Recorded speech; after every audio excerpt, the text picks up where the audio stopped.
सामने everyone, this is Faisal Aslam और इस वीडियो में हम बात करेंगे अक्टूबर के महीने में जो भी अहम तरीन वाक़यात हुए हैं उन पर थोड़ा सा डिस्कस करेंगे उनको। So let's just begin. Nobel prize award किए गए हैं। थोड़ा सा बैकग्राउंड आपको बता दूं, 1901 में स्टार्ट किए गए दुनिया का सबसे बड़ा अवार्ड है ये। गोल्ड मेडल मिलता है, डिप्लोमा एक मिलता है और एक मॉनेटरी अवार्ड मिलता है 10 मिलियन स्वीडन क्रोन का, तकरीबन 11,45,000 यूएस डॉलर्स इसकी अमाउंट होती है। पाकिस्तानी रुपयों में तकरीबन 18 करोड़ रुपए बनते हैं। Royal Swedish Academy of Sciences award करती है फिजिक्स एंड केमिस्ट्री के Nobel prize. Nobel assembly at the Karolinska Institute physiology या मेडिसिन में अवार्ड करती है। स्वीडिश एकेडमी लिटरेचर के और स्वेरिजेस रिक्सबैंक जो है इकोनॉमी नोबेल प्राइज या अवार्ड करती है, जबकि नॉर्वेजियन नोबेल कमेटी जो है ये नोबेल पीस प्राइज अवार्ड करती है। ऊपर वाले जो है physics, chemistry, physiology, literature and economics ये स्वीडन में दिए जाते हैं, जबकि जो पीस प्राइज है ये नॉर्वे में दिया जाता है। Only awarded to living persons not पोस्टह्यूमसली।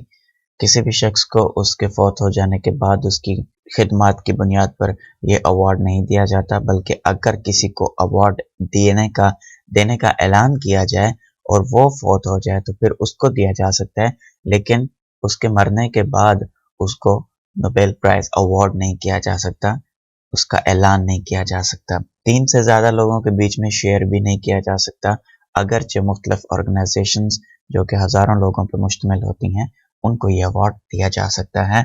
Alfred Nobel ने ये स्टार्ट किया था और अल्फ्रेड नोबेल जो है ये डायनामाइट का मोजद था, इन्वेंटर था।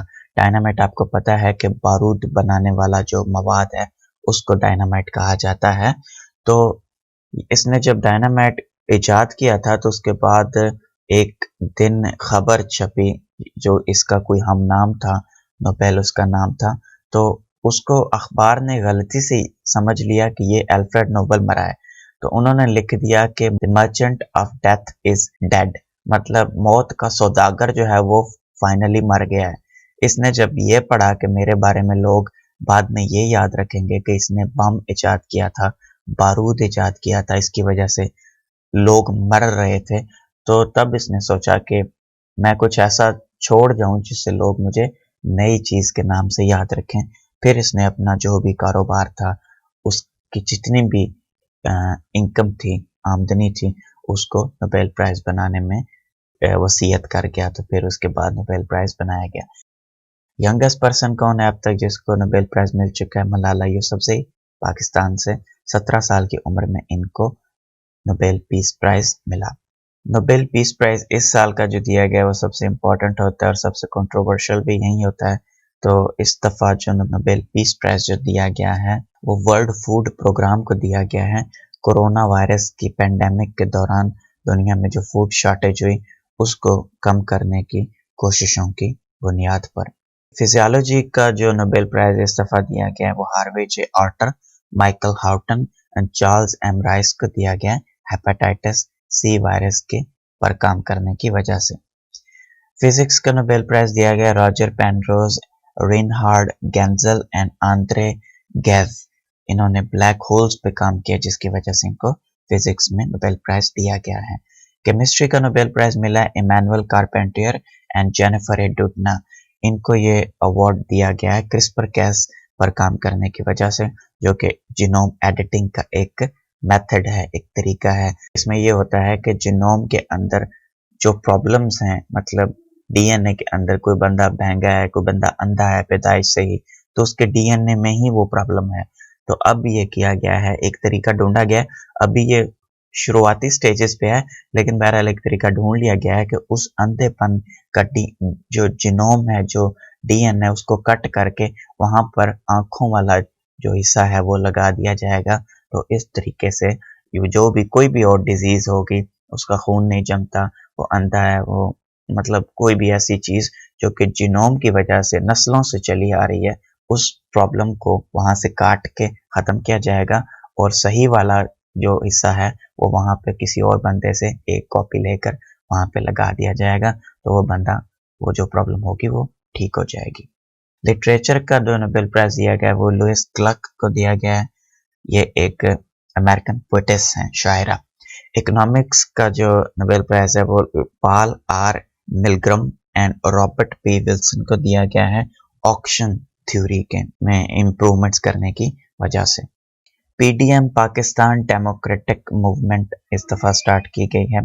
थोड़ा सा बैकग्राउंड मैं आपको बता देता हूँ, इससे पहले कौन कौन से अलायंसेस बने हैं। पाकिस्तान नेशनल अलायंस 9 पार्टीज पर मुश्तमिल था। पीएमएल, जेयूपी, जमात इस्लामी, जमीयत उलमाए पाकिस्तान, पीपीपी के अगेंस्ट बना था 1977 में। Movement for restoration of democracy PPP और एएनपी ने स्टार्ट किया था ज़ियाउल हक के दौर में 1981 और 1988 तक। इस्लामी जमहूरी इत्तेहाद बनाया गया था 1988 में। 9 पार्टीज थी पीएमएल के under against People's Party. All Pakistan Democratic Movement बनाई गई थी अगेंस्ट परवेज मुशर्रफ।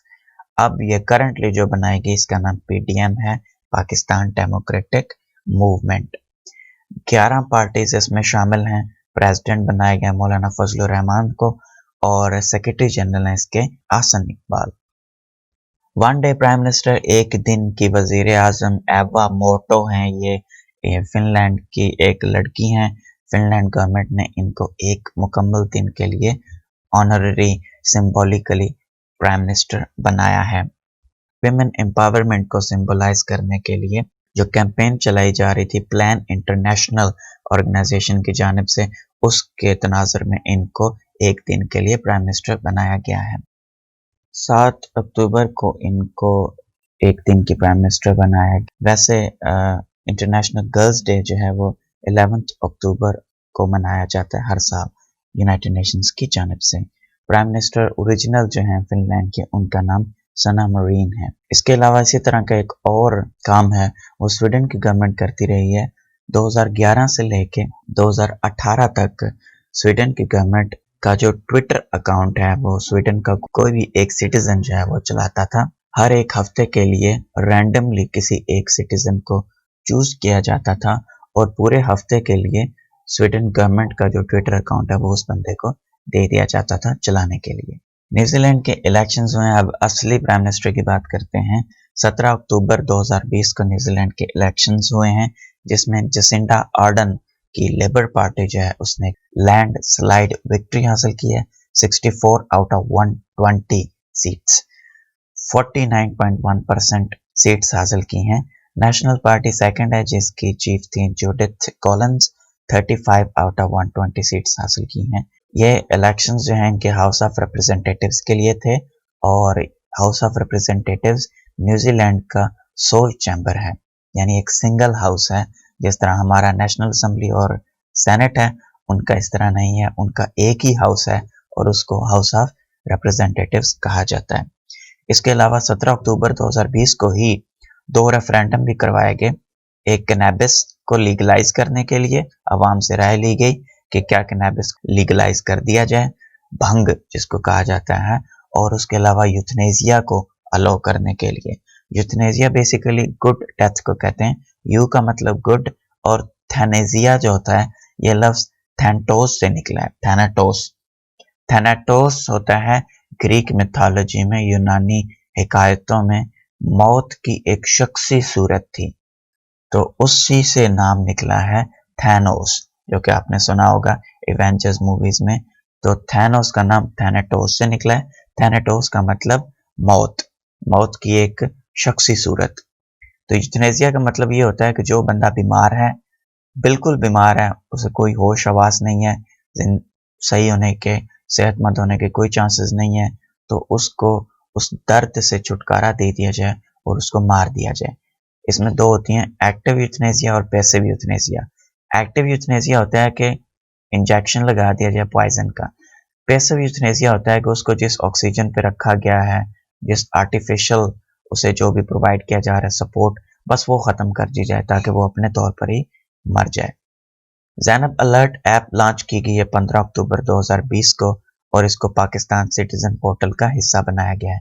जब आप न्यू कंप्लेन रजिस्टर करवाते हैं तो वहां पर आपके सामने ज़ैनब अलर्ट का ऑप्शन भी आता है, जिसमें अगर आपका बच्चा खो गया है, अल्लाह ना करे, तो वहां पर आप कंप्लेन दर्ज करवा सकते हैं। और अगर आपको खोया हुआ बच्चा कोई मिला है, वो भी आप वहां पर इन्फॉर्म कर सकते हैं। Zainab alert response and recovery act, जर्रा नामी ये एक्ट 2019 में नाफिज किया गया था। और ज़ैनब वो लड़की थी छोटी सी, जिसको 4 जनवरी 2018 को अगवा किया गया था और उसकी बॉडी जो है वो 9 जनवरी 2018 को मिली थी। बाकी तफसीलात आपको पता ही हैं। रोजवेलेट होटल मैनहट्टन न्यूयॉर्क में है। 1924 में इसको बनाया गया था। अमेरिकन प्रेसिडेंट थियोडोर रोजवेलेट के नाम पर इसका नाम रखा गया था। पीआईए ने 1979 में इसको लीज पे लिया था और 20 साल में खरीदने का मुआहदा किया था। 1999 में पीआईए ने इस होटल को खरीद लिया था। जुलाई 2020 में कहा जा रहा था कि ट्रंप इस होटल को खरीदने में इंटरेस्टेड है। अक्टूबर में अनाउंस किया गया कि होटल जो है वो परमानेंटली क्लोज किया जा रहा है, क्योंकि कोरोना वायरस की वजह से काफ़ी नुकसान हो गया है और इतने पैसे मुनाफा नहीं आ रहा जितने पैसे इसकी मेंटेनेंस पे लग रहे हैं, इसको चलाए रखने पे लग रहे हैं। 31 अक्टूबर 2020 को ये होटल परमानेंटली बंद कर दिया जाएगा। उसके बाद आगे डिसाइड किया जाएगा कि इसी होटल को रिनोवेट करना है, नए सिरे से बनाना है, ढहा कर नया बनाना है, जो भी है वो बात की बात है। FATF the financial action task force Pakistan की तारीफ की है। 21 पॉइंट्स पाकिस्तान ने कंप्लाई किए हैं आउट ऑफ 27 रिकमेंडेशंस, जो कि उनका एजेंडा था FATF का कि आपने 27 रिकमेंडेशंस पर अमल करने, उनमें से पाकिस्तान ने 21 पर अमल दरामद कर लिया है, बाकी 6 रहते हैं। FATF के प्रेसिडेंट का नाम डॉक्टर मार्कस प्लियर है। हेडक्वार्टर इनका पेरिस में है। पाकिस्तान ग्रे लिस्ट पे जून 2018 से अब तक है। उससे पहले एक दफ़ा पाकिस्तान 2008 में ग्रे लिस्ट में गया था और इसके अलावा 2012 से 2015 तक भी 3 साल तक पाकिस्तान ग्रे लिस्ट में रहा था। करंटली सिर्फ 2 ही मुल्क ब्लैक लिस्ट पे हैं, Iran and north Korea. Prime minister Imran Khan साहब इन्होंने इनॉग्रेट किया, इफ्तिताह किया पाकिस्तान की फर्स्ट कार्डियक स्टेंट बनाने की फैसिलिटी का 16 अक्टूबर 2020 को। इसका नाम रखा गया इनोवेटिव हेल्थ टेक्नोलॉजी फैसिलिटी और ये national university of science and technology Islamabad में कायम की गई है। पाकिस्तान इस्लामिक कंट्रीज में कार्डियक स्टेंट बनाने वाला सेकंड मुल्क है आफ्टर तुर्की। पिक्चर में आप देख सकते हैं कि एक खून की नाली है, उसके अंदर डेपोजिशन जमा हो गई है, तो खून के गुजरने का जो रास्ता है वो तंग हो गया है। तो एक बलून ऐड किया जाता है। इस बलून के इर्द गिर्द एक स्प्रिंग होता है जिसको स्टंट कहते हैं। इस बलून को के आगे एक कैमरा लगा होता है जो कि गाइड करता है। जब ये इस जगह पर पहुंचता है जहां पर डेपोजिशन हुई है, खून की नाली जो तंग हुई है, तो यहाँ पर जाकर इस बलून को फुलाया जाता है। फुलाने की वजह से ये स्प्रिंग जो है ये खुल जाता है और नाली को, जो खून की नाली होती है, उसको खोल देता है। उसके बाद कैमरा और बलून जो है उसको वापस खींच लिया जाता है और स्टंट जो है वो फूला हुआ जो स्प्रिंग है वो इस जगह। तो उसके बाद जब इस बलून और कैमरे को वापस खींच लिया जाता है और ये स्प्रिंग जो है ये खुला हुआ इसके अंदर जब मौजूद रहता है, तो इसकी वजह से खून की नाली जो है वो खुली रहती है और उसमें दोबारा जो खून की गर्दिश है वो सही तरह से प्रॉपर तरीके से होती रहती है। United Nations human rights council इसका हेडक्वार्टर जिनेवा में है। 2006 में इसको कायम किया गया था। 47 मेंबर्स हैं। प्रेसिडेंट का नाम एलिजाबेथ टिक्की फिसलबर्गर है, ऑस्ट्रियन है ये। मेंबर्स जो हैं वो इलेक्ट किए जाते हैं। जनरल असेंबली के जो मेंबर्स हैं वहीं इसके मेंबर्स को इलेक्ट करते हैं, वोटिंग होती है। 3 साल का इनका ड्यूरेशन होता है ह्यूमन राइट्स काउंसिल के मेंबर्स का। 13 अक्टूबर 2020 को जब वोटिंग हुई तो उस वक्त सऊदी अरब ने अपनी सीट जो है वो लूज कर दी। चाइना को 139 वोट्स मिले, उज़्बेकिस्तान को 164, पाकिस्तान को 169 और सऊदी अरब को सिर्फ 90 वोट्स मिले, जबकि नेपाल को 150। पैन पैसिफिक ग्रुप में से 4 मुल्कों ने इलेक्ट होना था। चाइना, उज़्बेकिस्तान, पाकिस्तान और नेपाल इलेक्ट हो गया, जबकि सऊदी अरब को कम वोट्स मिले, इसलिए सऊदी अरब इलेक्ट नहीं हो पाया। और उसके अलावा यूनाइटेड नेशंस के जो ह्यूमन राइट्स काउंसिल है उसने two of the world's most abusive governments करार दिया चाइना और सऊदी अरेबिया को, और जनरल असेंबली मेंबर से रिक्वेस्ट की कि इन दोनों मुल्कों को बिल्कुल भी वोट कास्ट ना करें। ऑरेंज लाइन का इफ्तिताह किया गया 25 अक्टूबर 2020 को। चीफ मिनिस्टर पंजाब उस्मान बुज़दार इन्होंने इसका इफ्तिताह किया है। ये पाकिस्तान की फर्स्ट मेट्रो ट्रेन है कराची सर्कुलर रेलवे बंद होने के बाद। 1999 में कराची सर्कुलर रेलवे बंद कर दी गई थी। उसके बाद किसी भी शहर के अंदर चलने वाली ये पहली ट्रेन है। ऑरेंज लाइन जो है first of the 3 proposed rail lines हैं। लाहौर के अंदर जो 3 ट्रेनें चलनी हैं, अंदर चलनी हैं, उनमें से 3 में से ये पहली है जो अभी बनाई गई है, बाकी 2 बाद में। इसकी जो लेंथ है वो 27.1 किलोमीटर्स है, 25.4 किलोमीटर्स हवा में है, 1.7 किलोमीटर्स अंडरग्राउंड है। हवा में मतलब ऊपर एलिवेटेड ओवरहेड ब्रिज की फॉर्म में है। स्टेशन जो हैं वो 26 हैं, 24 एलिवेटेड हैं ओवरहेड ब्रिजेस की फॉर्म में और 2 अंडरग्राउंड हैं। 27 ट्रेन हैं और हर ट्रेन के अंदर 5 डब्बे हैं, 5 कार्स हैं हर ट्रेन में। अली टर्मिनल से डेरा गुजरा टर्मिनल तक ये ट्रेवल करेगी। 40 रुपये इसका किराया रखा गया है। 250 पैसेंजर्स एक वक्त में एक ट्रेन में सवार हो सकते हैं। 45 मिनट्स इसका सफ़र का दौरानिया होगा फर्स्ट टर्मिनल से लेके लास्ट टर्मिनल तक। उसके बाद छोटी मोटी डेटबेट्स जो हैं उनमें ताहिर महमूद अशरफी को special assistant to prime minister religious affairs and interfaith harmony बनाया गया है 29 सितंबर 2020 को। फॉर्मर के इलेक्टेड चेयरमैन ताबिश गौहर को special assistant to prime minister on energy बनाया गया है 2 अक्टूबर 2020 को। आसम सलीम बाजवा ने special assistant to prime minister on information and broadcasting से रिजाइन कर दिया 12 अक्टूबर 2020 को। इसके अलावा सीपैक के चेयरमैन ये अभी तक कायम हैं। प्रिंस चार्ल्स ने प्रेसिडेंट डॉक्टर आरिफ अलवी का शुक्रिया अदा किया जो उन्होंने पाकिस्तानी मैंगोज भिजवाए as part of the mango diplomacy. UK के जो फर्स्ट हिजाब वेयरिंग मेयर हैं राखिया इस्माइल, उन्होंने रिजाइन कर दिया है रेसिज्म के इल्जामात लगाकर। First British Airways flight came to Pakistan 12 October 2020 को। लाहौर में 40 साल बाद ब्रिटिश एयरवेज की फर्स्ट फ्लाइट आई है। इसके अलावा इससे पहले कराची एंड इस्लामाबाद में जो फ्लाइट्स हैं वो चल रही थी, लेकिन लाहौर में 40 साल पहले इनकी जो सर्विस है वो बंद कर दी गई थी। अब इन्होंने दोबारा बहाल की है। 40 साल बाद इनकी फर्स्ट फ्लाइट 12 अक्टूबर 2020 को लाहौर में लैंड हुई है। 2008 को मैरियट होटल में बॉम्बिंग होने के बाद ब्रिटिश एयरवेज ने पाकिस्तान की तरफ तमाम फ्लाइट्स बंद कर दी थी, जो कि 4 जून 2019 को स्टार्ट की गई थी 11 साल बाद। लेकिन उसके बावजूद कराची और इस्लामाबाद में फ्लाइट्स आ रही थी, लाहौर नहीं आई थी। लाहौर में जो फ्लाइट्स स्टार्ट हुई हैं ये 40 साल बाद स्टार्ट हुई। David hemp Pakistani women national cricket team के हेड कोच अपॉइंट किए गए हैं। इनका ताल्लुक बरमोदा से है। ये बरमोदा के प्लेयर हैं और इन्होंने 22 ओडीआई खेले हैं। अहमद अदीब फॉर्मर वाइस प्रेसिडेंट है मालदीव्स के। इनको 20 साल जेल हुई है मालदीव्स की अदालत की तरफ से मनी लॉन्ड्रिंग केसेस में।